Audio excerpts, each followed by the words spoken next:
મન બનતી માને ને એવો મારા બાપ નથી હો દેવલા. એને તો ફદિયા સિવાય બીજું કઈ દેખાતું જ નથી. જો હું તને કહી દઉં છું કે મારા બાપુને ગાળ્યું આપી છે તો આજથી આપણા નાતો ને રહે. હા. અરે પણ નમાલીની, હું તને એમ કહું કે તારે જિંદગી મારી આરે કાઢવી છે કે તારા 1.5 ફૂટ ઊંધીના બાપ આરે? તારા બાપને જોઈએ છે હું ઈ કે ને? એ તો કહે છે કે જે છોકરો એમને 100 તોલા સોનું અને 200 તોલા ચાંદી કરિયાવરમાં આપશે ને એની જ સાથે મને પરણાવશે. આ લે આ તો ઊંધામાં ઊંધીના પેટનો નીકળ્યો.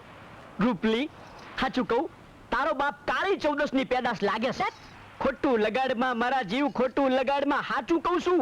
ના દીકરા હાટું થઈને કરિયાવર માગે એવો બાપ તો મેં આજ સુધી સાંભળ્યો છે, પણ દીકરી હાટું થઈને કરિયાવર માગે એવો બાપ તો મેં પહેલી વાર સાંભળ્યો. સાંભળ્યું નથી ને તો કઈ નહીં, પણ આજે જોઈ તો લીધું ને. હવે જોઈ હું લેશે?